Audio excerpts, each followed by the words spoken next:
It's been almost 3 years since the last NASCAR game, so your hopes may have been high for NASCAR 2011.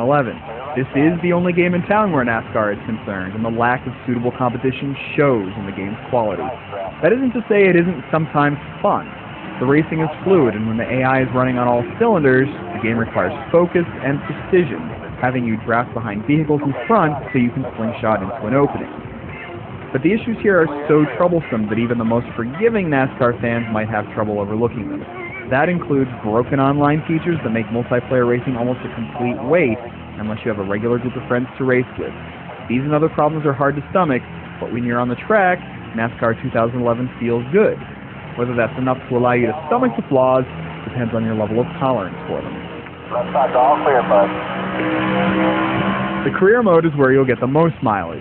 It's an entire season of 36 races, and though there are a few omissions, there's a nice selection of drivers and vehicles to choose from.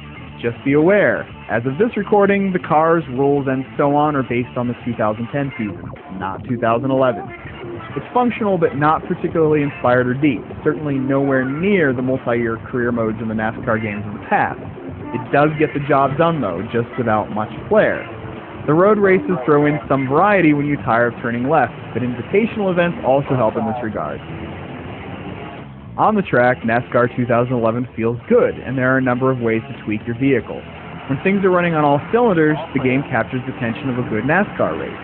It rewards you for precise driving and sticking to a good line. If you mess up, not all is for naught, however, since you get a limited number of chances to rewind and try again.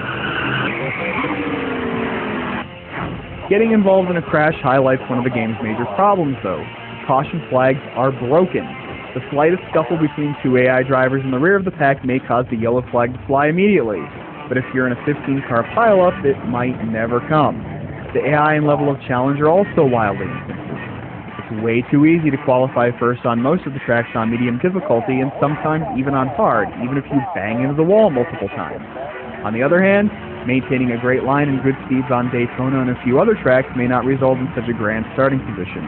The AI bunches up and slams the brakes on corners, which makes racing on certain courses really annoying, and makes it easy to exploit the race and pull into the lead.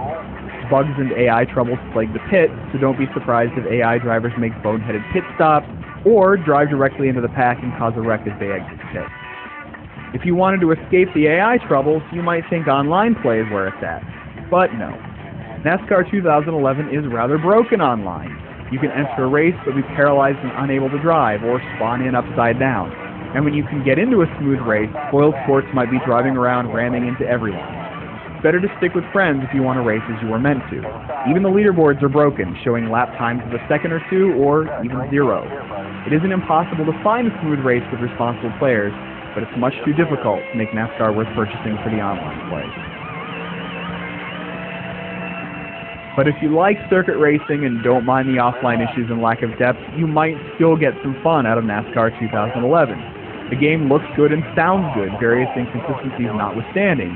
And while the campaign is a shadow of NASCAR games from the previous generation, it still provides solid racing that experienced and inexperienced players can tailor to their liking.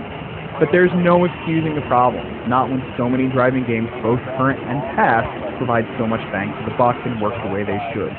This is the only NASCAR game on shelves, and the core racing is fine. If that's all you needed, go for it. But if you were looking for a full-featured, fully functioning NASCAR game on a current-gen console, you'll need to wait around a little while longer.